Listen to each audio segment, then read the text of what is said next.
programmer or consider themselves a programmer? You can keep talking. And who's like businessy or consider themselves involved in game business? Okay, there's a few people. Which hands did you raise? No, I don't know. All of it.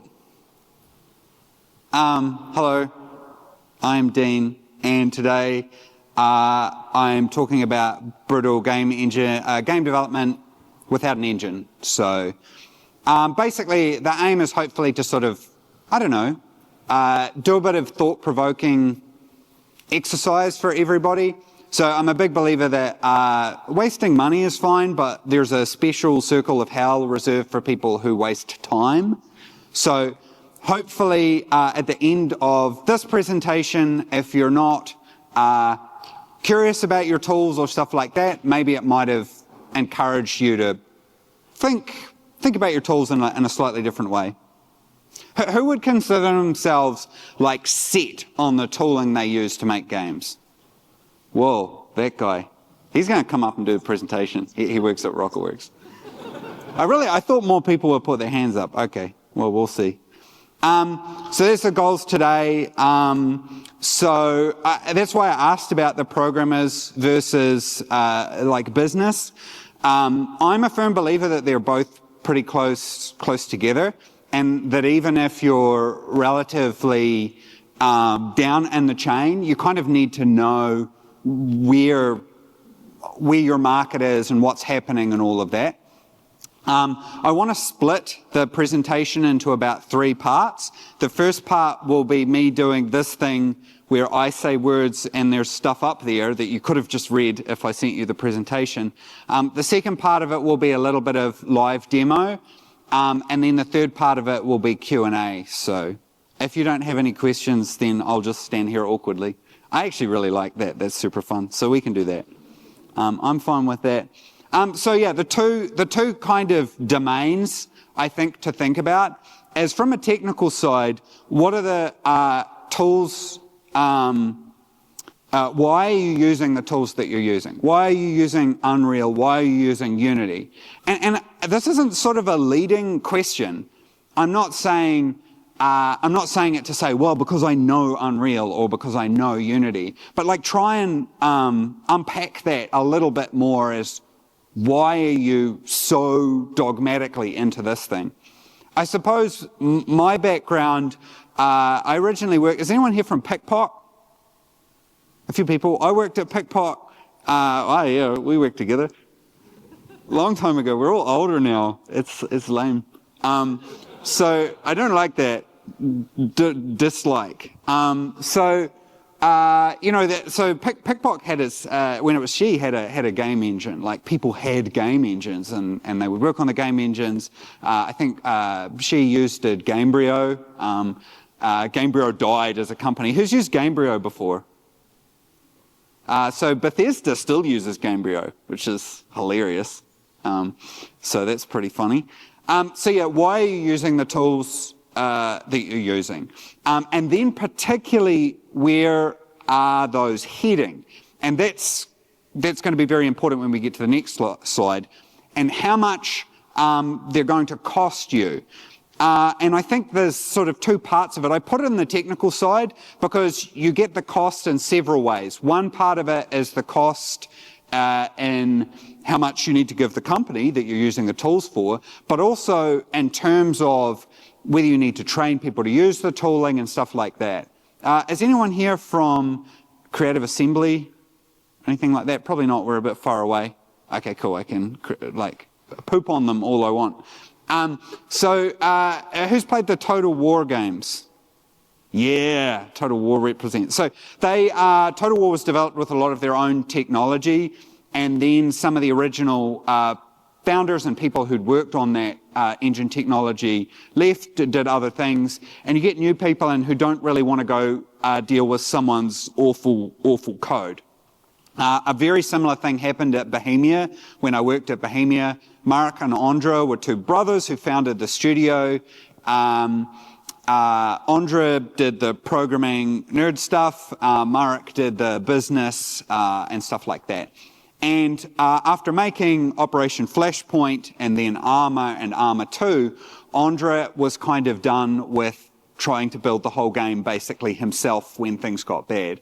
And so it got handed over to studios that Bohemia had bought. And then you ended up in the situation in Bohemia where a lot of people were saying, why are we using this game engine? I don't want to work on it. I don't understand how all this stuff is happening, and started to look to try and transition to Unreal and Unity. But neither of those really stuck. And yeah, so the other side of it is to then think about the market, which is what kind of games are enabled by the tools you're using. You know, if you're using Unity, what are the kind of games that Unity best allows you to make? If you're using Unreal, what do those games look like and stuff like that? And how is that market? I was looking through the New Zealand game dev sale, and I think it's crazy for me how many times I'll come across a game that looks fantastic, but has basically very few or even no reviews. And yeah, who else is using the tools like you are in this market? So a little bit of a background of where we got to with our company history. The two projects that I'm mainly drawing on as I'm talking here is Icarus and Stationeers. So both survival games, both very different. One made with Unity, which was Stationeers. One made with Unreal, which is Icarus.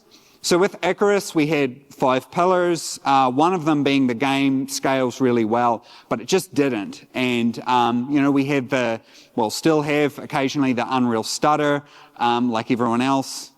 Who else is traumatized by the Unreal stutter in their projects? Yeah, there's a few of us, the 1,000-yard stare.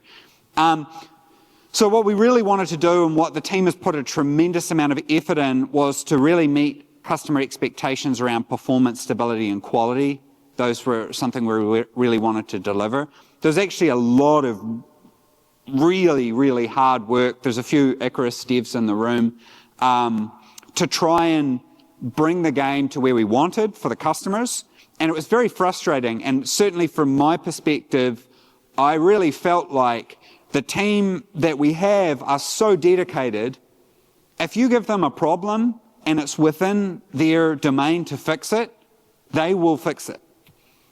And that's, I mean, we're sort of getting to the nugget there, which was we wanted to make more stuff within our domain to fix.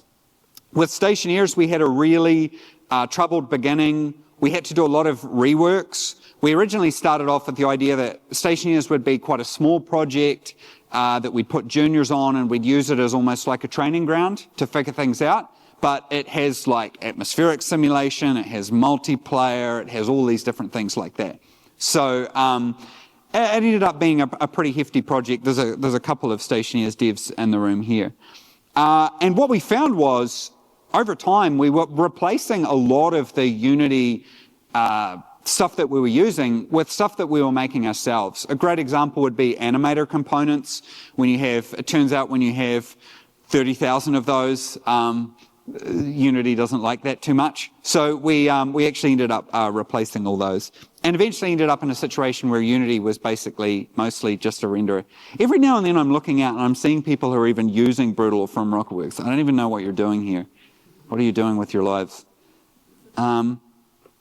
So I was going to sum up the whole presentation with this video. Can you see that? Where's Simon's here? Do you recognize this? So I'm going to play that again. So what's happening is the debugger is I'm basically debugging this in Rider. Let's see how well it handles skipping. Yeah, not at all. Oh, maybe it does. Maybe it is. Oh, okay, it's developer error. So you can see I'm looking to go and to draw line, and that's where I think I'm going to be going. But actually, I go into lolwhat. So this happened to us with, so if this wasn't a fear that you had in your programming life, you now have it. So you now are like, wow, I'm calling this function and I end up over here. This was a problem we had. We ended up tracing it back to Unity. I'm going to get this wrong, but it's running on a old version of Mono that's basically .NET 4, but with a whole bunch of stuff patched in. And when they patched in a bunch of stuff around static functions on interfaces, at a certain quantity, it kind of broke the linker table or something, and you'd end up with this, where you'd call a function sometimes, occasionally, and you'd end up somewhere else. It caused us a massive headache. And then I ended up reporting it and getting into it time number 3 with Unity, and they were like, well, can you send us your whole project? And I was like, well, could you just sign an NDA? And they were like, no. And I'm like, okay, well, that's not really cool, guys. So I thought I'd put this up here. This is just my opinion. So people are laughing when they finally read it. So I should stress this is just my opinion, but I think Unreal is a great engine if you don't want to make a successful game because it's extremely expensive. People go, Unreal's free. Unreal is 5% of your gross, not like 5%. You can do net deals, but they're getting harder and harder to get, and you pay through the teeth for those. I forgot to, I swear this wasn't deliberate, I forgot to put the positives on. So let's just say that I'm saying those are red. So there's a lot of cool features, and probably the most cool features that you can find bundled in one spot, but it's crazy expensive, which is why I put a great engine if you don't want to make a successful game. 5% gross is insane. That's an insane cost that your studio is assuming because they get that money before you do. Unity, a great engine if you don't, that says if you don't want to release a game. That should be if you don't want to release a game. So Unity's really cheap. That's my favorite part of it.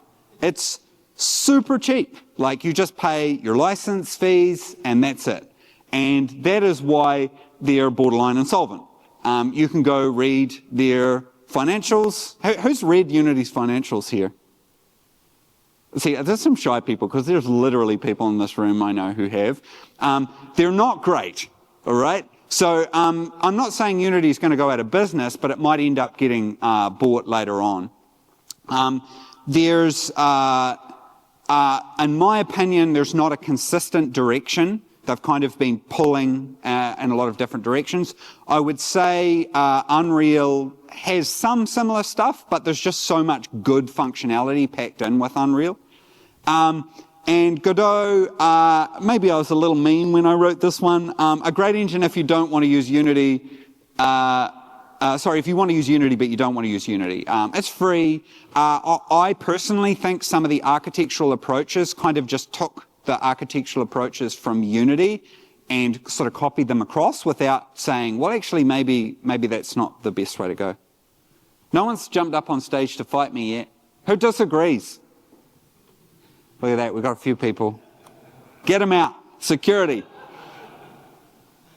So Brutal. So enter Brutal. So we he's still alive, Ryan. But he'd never come here. So Ryan really likes making tools, and wanted to just sit in a room and make tools. And I was like, well, I'd like some tools. So we actually started developing Brutal in secret. I didn't put it up here. Who's used XNA framework? Keep your hand up if you liked XNA framework. I liked XNA. My biggest issue with it was how would I put it? It tried to make everything easy. Who's played Barotrauma? I've just been going back and playing it. So, you know, Barotrauma was made with XNA, right? It's made like $250 million. So all of you people who put your hands down, suck it.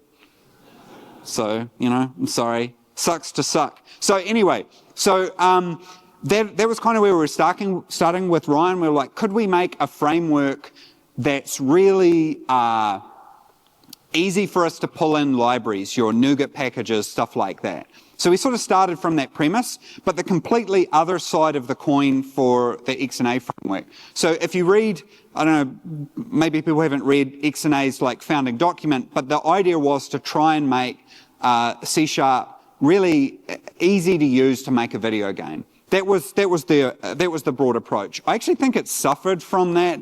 And if you talk with Regulus, who's the guy who made Barotrauma, and has a lot of really good thinking on how to take X and A and deliver this like $250 million game out of it. So we grabbed Vulkan and implemented it, a heavy focus on interop, and basically really making it really easy to load in libraries. So instead of trying to do everything, you could basically pull in whatever you want. So I really like Dear GUI. This is very audience participation. We all love that. Who's used Dear GUI? Okay, quite a few people. Hands down. Who has no idea what I'm talking about when I say those weird words? Okay, there's a few people, that's good. It's like a immediate mode UI. So instead of retained mode UI, where you make a U widget or a whatever Unity calls their millions of different layout things, and it retains the information of that. Actually, there's way better programmers out here who could explain it better. But instead, you're kind of drawing at each frame, you're building up all the stuff that you're doing. I really like it because all of your UIs in the code. Wait, is there any UI designers here? Yeah, sorry. No. No, there's still stuff there. You just have to learn to read code. That's all. Easy peasy. No problem. So we had no editor, no scenes, no renderers, no components, no nothing like that. Less out of the box than you get with X and A, but a heavy focus on interop. So we were developing Brutal, and we locked Ryan in a metaphorical room that he has the keys to, and had been fiddling away with it. We were originally thinking we were only going to use it for pixel type stuff, maybe some simple games, maybe something very similar to Barotrauma, something like that. And we had actually bid to make Kerbal Space Program, and I'm super not bitter about it. That's sarcasm, by the way. And so when KSP2 crashed and burned, we danced on its grave with kittens. So then we basically started, the few people here in the room who helped out, we did a little session to say, what do we think the hardest part of making a game like KSP is? We then asked Felipe, who's the original creator of KSP, and several of the former team, and we basically centered on the idea that it was the terrain. And we come up, where's Simon? Do you want to come up and do it? So spherical billboarding.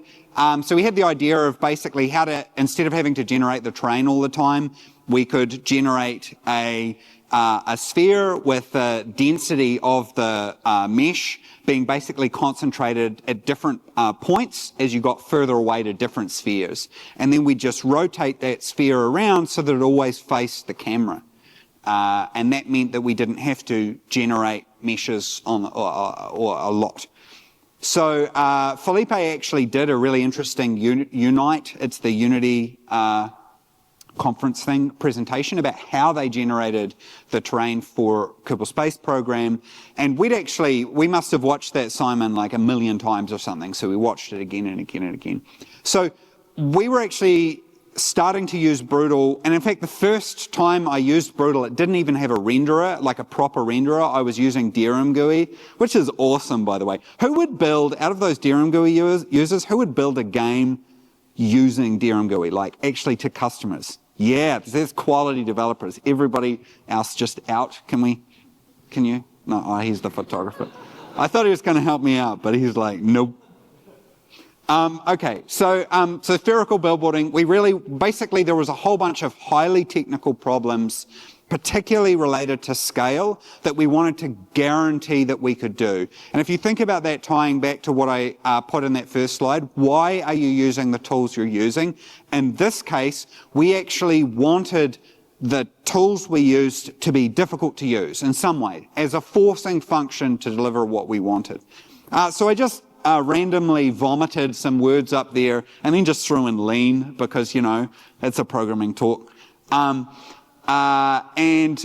yeah, so those are some of the things we've looked at.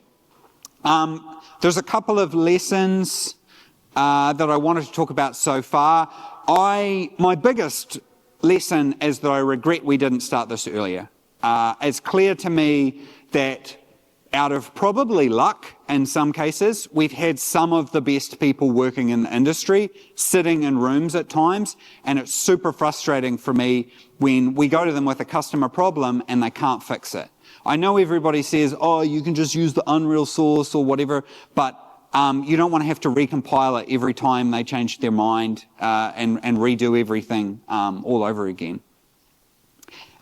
So I super regret us not trying this earlier. I definitely think we had kind of got a whole bunch of stuff in one place.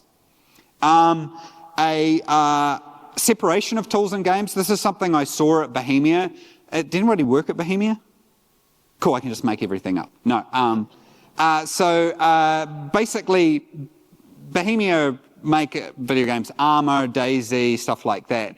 And they use their real virtuality engine, although they've made a new one called Infusion, which we were developing when I was working with them on DayZ. And Bohemia had this real problem where we would be like, okay, we need to form an engine team. And Bohemia was kind of like, okay, wait, that metaphor won't work. I'll definitely need to swap in a new one. Okay, there's not going to be a metaphor, guys. We're just going to go into this. So Bohemia has like 3 or 4 different projects, like Armour. There was Take on Helicopters, Armour 3, and stuff like that. So they had a whole bunch of projects, and they were all using the same engine but different forks of it. So you could never really assemble a group of people as the engine programmers. I haven't worked there, but friends of mine who've worked at Paradox have said similar things about how Paradox works with their like EU4, CK2, stuff like that.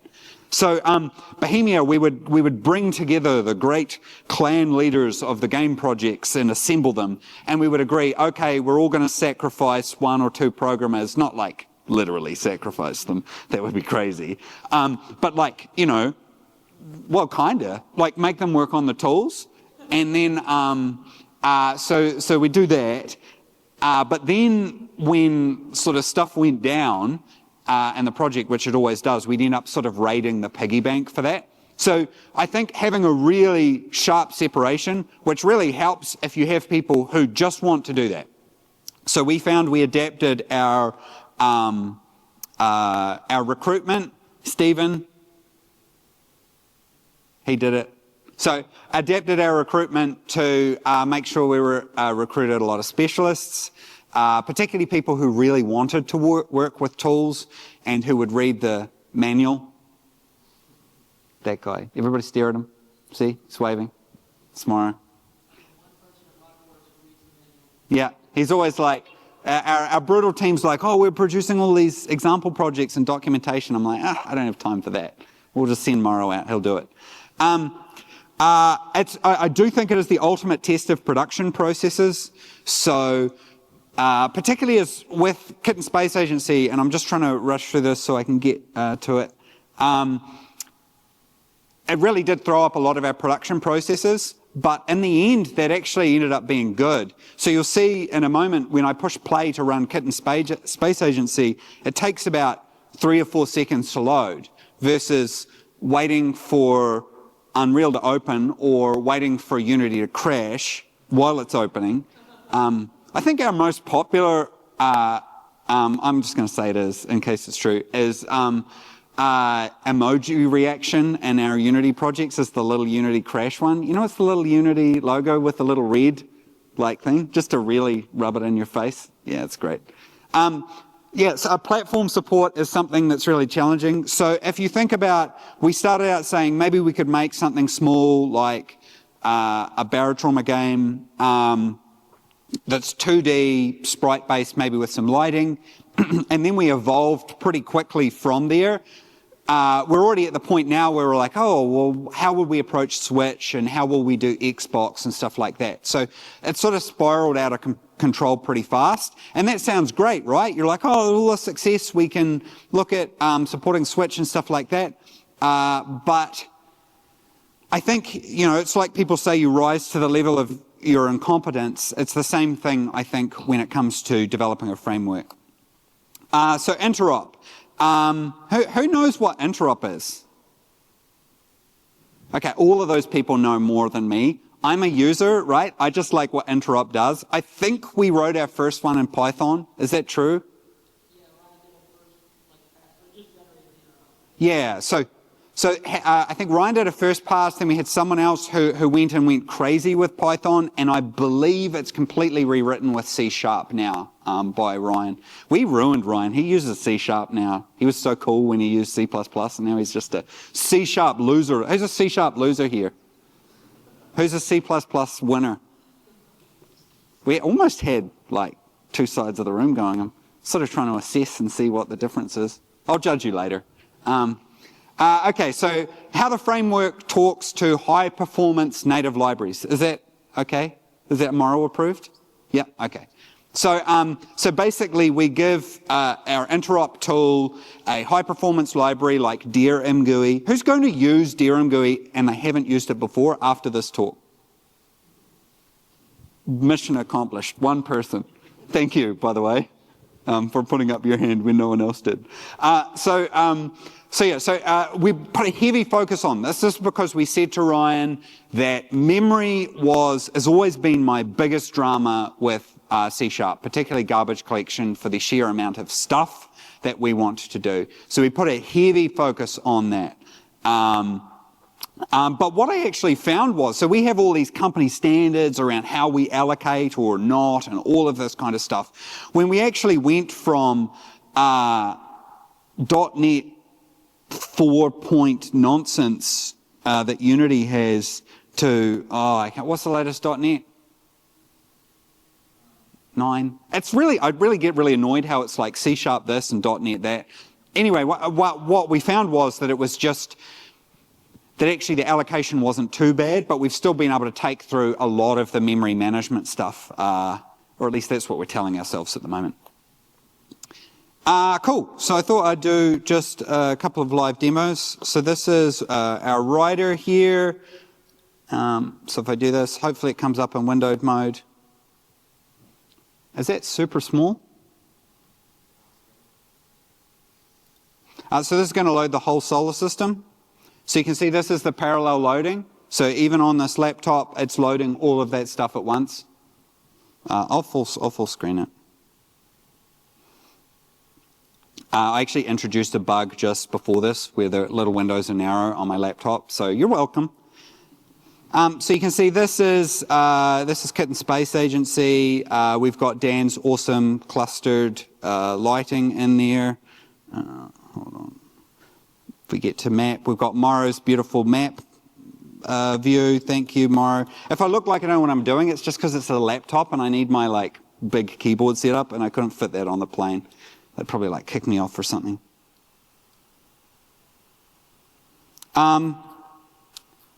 Yeah, so basically what we really wanted to do is to be able to deal with whatever scales that we wanted to throw at the simulation. I'm just going to unfollow.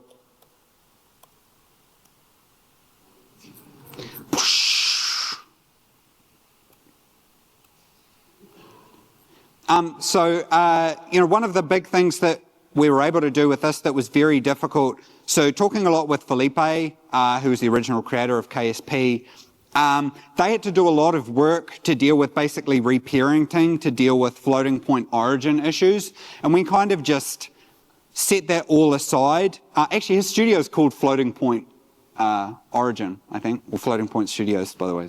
So it so traumatized him that he named his company after it, which is kind of beautiful, you know, in a way, in a sad way, very sad way. So we tried to get around that by, if you imagine that if your game engine doesn't give you a transform and doesn't give you a scene and a position, it's like, who's a Rick and Morty viewer here? Okay, so you know the whole squanch language where everything's contextual? That's basically a position. So when you get given a position in the game, everything is contextual. It's like, okay, but what is this position in relation to? Which allows us to do a lot of really cool stuff. So one thing, we're still going super fast here. There we go. Let's just pause time. If only we could all do that. People who make laptops. Ah, there we go. Better not be any hardware manufacturers in here. Like, why is it, there's so much room for an extra keyboard. I don't know why they don't do more with that. Let's just change the cam speed. So this spherical billboarding was really basically a way that we wanted to show, that we wanted to basically be able to go in and out from the train. Who's played Kerbal Space Program here before? Okay, so this is going to help quite a bit. That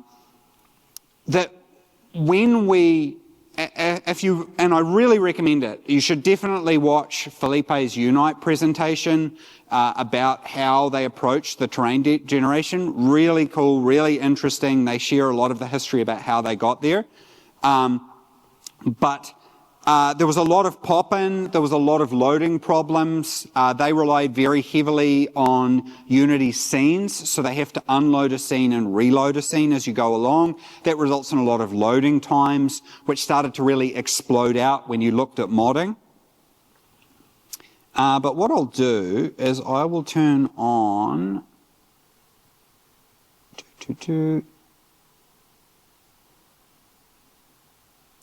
wireframe, and I'll turn off the spherical billboarding. So that kind of shows now this little golf ball, and you can see as I get in and out, you can actually see, you guys can see that, right? Yeah. I'm just blind.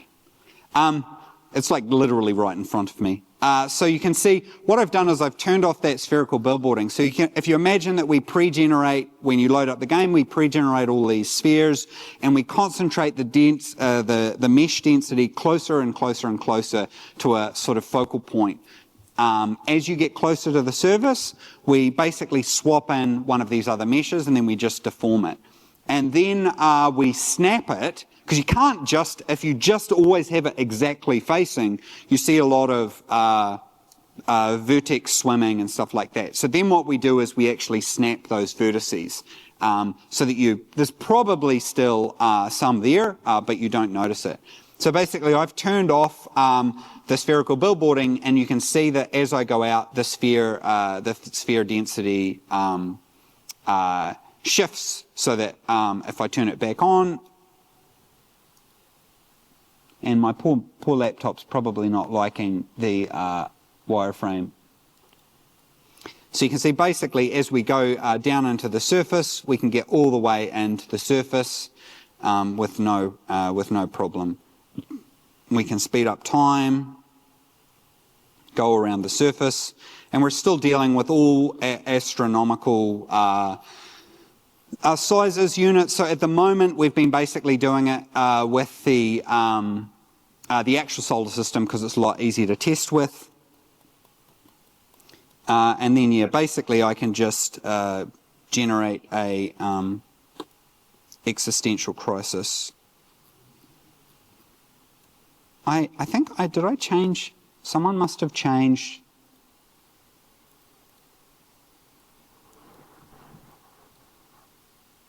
Camera mode's Shift C. I feel like my laptop has a weird shift. But yeah, basically, you can zoom all the way out, like many different distances and stuff like that. I even put Sedna in there. Yeah, I'm super conscious of time.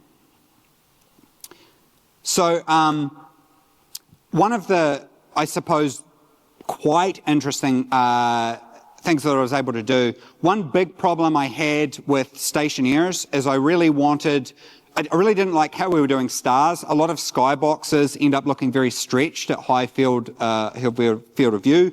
So what I really wanted to do was send the GPU a bunch of points and say, could you please draw something at the point that represents the star. It's actually a very similar approach to what we did with Flashpoint and Armor and DayZ. We just send a mesh to the GPU that just contains vertices and draw little circles at those points. And I had a lot of trouble doing this in Unity. I'm not saying it's not possible, right? I'm not saying that at all. But I spent days on it and ended up sort of doing something that then broke the rest of the project that other people had to fix up. That's called the benefit of being a CEO. There you go, little tip there. You can just break everything and then be like, thanks. So they fixed it. So, you know, it was character building. It was challenging for them. Anyway, I didn't have this problem with KSA, and I'd never used Vulkan before. Who's used Vulkan here? Okay, so there's a few people. So, I mean, you could argue I still don't use Vulkan because I don't really understand it. It's like, you know, you told me you're drawing this in subpass 0 and you did it in subpass 1. And I'm like, okay, I'm sorry. I don't know what that is, but... So with the stars, and basically an hour, we were able to get it so that when the game boots up, we send the position data for 90,000 of the stars that are mapped by the ESA, and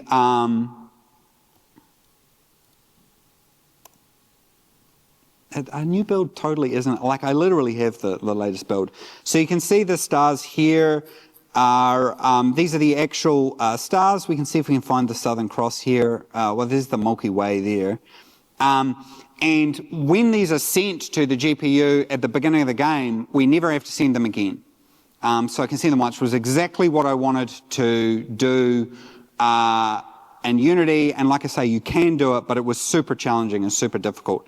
Another thing was to basically deliver, this UI is all fragment generated, so this, you can basically scale it to any size you want, and it will update and do all its stuff.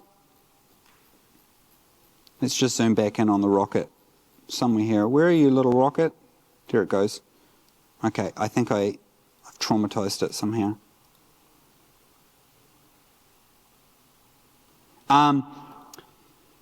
So yeah, so basically we're able to do a lot of stuff, and we've only really been working around with this for basically a year, and we've still managed to achieve, I think, more in a short space of time. Our plans with Brutal are that it's going to be provided through a company that I've set up called Arwoo, that's going to displace Steam. And we're going to provide, I'm glad someone laughed there. So, and we'll provide this for free, so long as you non-exclusively put your product also on Arwoo as well. I think if you make frameworks or technologies like Unity or Unreal paid for, all paths lead to Unity or Unreal. And I quite like how Vulkan approached. Anyway, I've used up quite a bit of time, and I wanted to do a Q&A, and I know we've got a lot of hecklers there because I know a lot of people. So do that, and then we'll get Stephen up, and we'll see how he can answer it. Yes. Hello. Good to see you. We're all older. What came first, engine or the name for the engine? What came first, the engine or the name for the engine? Oh, well, so we've sort of desperately avoided the term engine and said framework. It's kind of, I really like how X and A approached it. They were kind of just like, here's the stuff, good luck. And we would never get anywhere if we had to build all these libraries. I think I just found it very frustrating doing a bunch of .NET development in my spare time where you just go out and you find a library that you want, whereas that's just not how game dev works. The amount of times I'd go grab a package for Unity and it would just be completely garbage later. So we developed the framework first, and then we were hunting for a name, and Brutal fit because it's intended to be difficult to use. It's intended to provide this cliff. You don't accidentally render any of this stuff. You have to go out and you have to, like, basically you have to make a render technique, so you have to prepare the data that you're going to send to the GPU, and you have to prepare all that, and you have to tell it so specific about everything it wants. But that deliberateness, we think, helps tremendously for games like this, because essentially we really want to be in the business of making games that are difficult to make. One of the most successful game companies in the world, Paradox, they make their money by making games that are difficult to make. Why has nobody gone out and beaten Hearts of Iron or EU4 or something like that? It's because it's really difficult to make. So that was why we chose the name Brutal, because I think it is brutal to use. You sit down and it can get difficult to start. We actually ended up getting on so well with Felipe. He's making his next game using Brutal. He's our first external trial client. Cool. Hey, so hi everyone, I'm Stephen. I'm the Chief Operating Officer at RocketWerkz. Apparently I'm Dean's enabler. So I'm going to keep facilitating the questions. Who else has a question / heckle? Down the back there. Oh, wait for the, here comes the microphone. Thank you. I'm an artist. I didn't understand most of what you're saying, but what format are you going to use to import 3D models in the engine? Please tell me something open like GLTF or something like that. A really good question. I consider myself something of a terrible artist. I'm an artist who never rose above the level of intermediate, but I really like it. The weird thing about artists is, for the last 10 years, I've been begging the artists to use the engine tools, right? I'm like, can you just drop the FBX in Unity, please? Can you just put it in Unreal and at least push the play button? But actually, now I'm starting to think, actually, we should be letting you use your tools. So what do you use? You just shout it out. Maya, Max, Blender? Blender. So why don't you use Blender? Like, no engine at all is going to beat all of the functionality that you get inside any of those other 3D applications. I use Max because I love it crashing on me all the time. It's amazing. That's my favorite part of it, and I pay like thousands of dollars a year to them to do that. So we're using GLTF, so GLB files. I was pretty skeptical for a start because I had to download Max 2032 or something, like super in the future. But I've actually been really liking it. Who's used GTLF as a file format? It's really cool. Yeah, good question. Cool. So yeah, who's played Helldivers 2? Who knows what Helldivers 2 was made with? Stingray. Say again? Stingray. Stingray, and it's like a failed Autodesk game engine, except it's just the renderer. So basically a lot of the work for that was done in just Autodesk products, which is why their explosions look so cool. Cool. And as a reward for answering that, you can ask the next question. Here comes a mic. He's like, I didn't have a You raised your hand for a question, right? Yeah. I just want to ask you why you didn't use just Unreal, because what I see here looks like something very simple to create in Unreal Engine. Yeah, scale's difficult. So one of the big problems that you have here is you have to recenter your world constantly if you want to deal with solar system scales. So we, with what we have here, we offer sub-millimeter precision at scales of a solar system that would be 20 or 30 times as big as the solar system now. So we don't even use system numerics from C#. Yep. We actually made our own version of that back with doubles. That's probably the big one. But really, putting my CEO hat on, it's cost. We spend less making this than we give Epic for Icarus.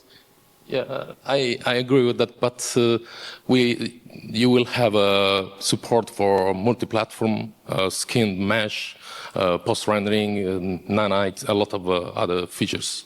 I guess I think most of that stuff is either garbage or Epic will drop it. I just got, I know a lot, I think a lot of people like using it, but I think from a business management standpoint, I just got very dissatisfied with, I just don't think Epic are accountable to devs. They keep posting stuff to, I think, to customers, which I think really bothers me. Back in the days when you used to license Gamebryo or something like that, you would give Gamebryo $100,000, $200,000, and then you would get that version of Gamebryo, and you'd probably make your game on that version of Gamebryo, right? You probably wouldn't upgrade. And if it didn't do what was on the box with it, that was kind of Gamebryo's problem, and there were a few, lawsuits occasionally and stuff like that around engines. And I suppose I really haven't liked where Unreal 3, Unreal 4, Unreal 5 have gone. And I certainly, personally, myself, don't like where Unreal's going. The other thing is, let's say all of that stuff that you said is true, and I'm certainly wrong about at least half of it. But let's say that all that stuff's good and it makes it really easy to make games. Why do you want to make games in a market where it's easy to make those games?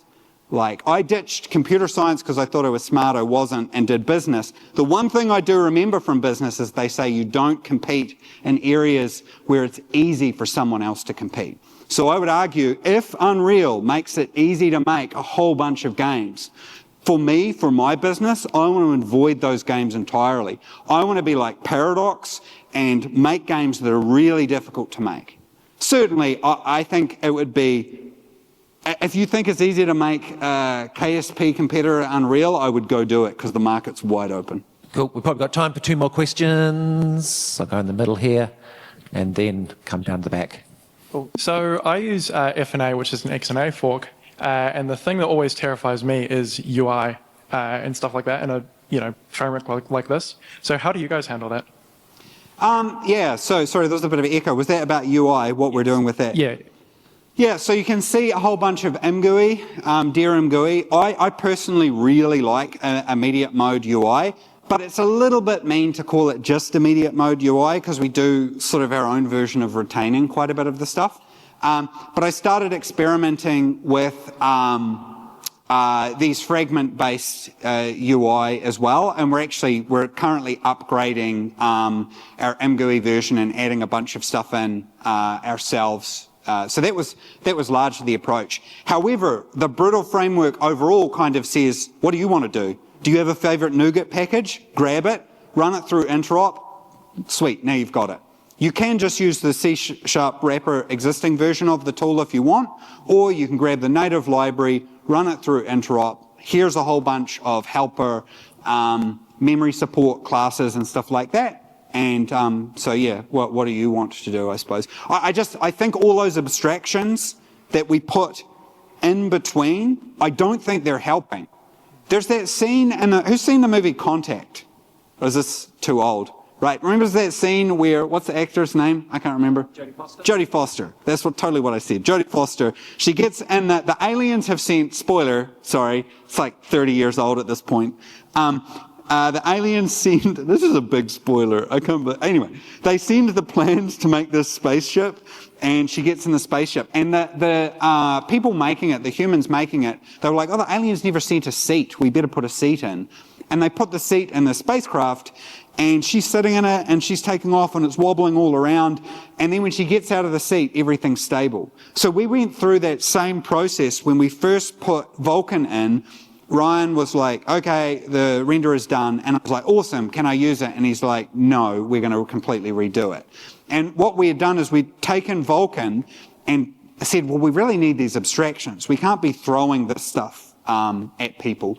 And it was those abstractions started to get in the way. So in terms of UI, I think it's the same thing. I think if you have a game that's difficult to make, which I would argue in this market, you should be picking a game that is difficult to make, then you need to sit down and say, what UI do I need for that? Yeah. Yeah, awesome. And we probably have time for one last question. I think there was another hand at the back in the middle there. And then we should say, look, after this is a lunch break, but if you actually want to get hands-on with Kit and Space Agency and see Brutal in action, we have a booth down in the Kiwi Games Showcase. So and we will try and open up soonish so that people can have a fiddle around with it. We're just trying to get some of the rougher edges out of it, and Felipe's our use case for that. Moving forwards with Brutal, how do you plan to deal with hiring new people into the company and training them up with a framework that's so different than what they're used to? Sorry, there's a really big echo. Can you just put the mic down and yell it out? I feel like that. Well, actually, I'll handle it. It was a recruitment question. So it's like, how are we going to onboard, well, have people come into the company who are used to using this? Yeah, because people are used to Unreal Engine, Unity, tools that... That's a really good question. I mean, have you used C#? No. I think it's so. This is exactly what the issue that Creative Assembly faced with with the Total War games. And there's a few like expose articles out about it. And it was a big problem. It was the same problem that CDPR faced as well, especially when you have people who come in. You even have this with complex game systems. You have a game team, your game comes out, it makes $1 gazillion. Most normal people have lives and don't wear shirts that have holes in them, right? So they go off and they start doing their lives and all that lame stuff. Whereas, so it's a very good point. I think at the moment we're kind of lucky is that we're grabbing a whole bunch of what I call Unreal or Unity refugees. So there's a few people out there who just, they never wanted to do that. They're not saying there's anything wrong with it. It's just they wanted to sit around and fiddle with Vulkan. And we're kind of lucky that not really many other people are doing that. So we can find those people and they find us easy. Hopefully there'll be some more people in this room who are like, screw those people. I don't know.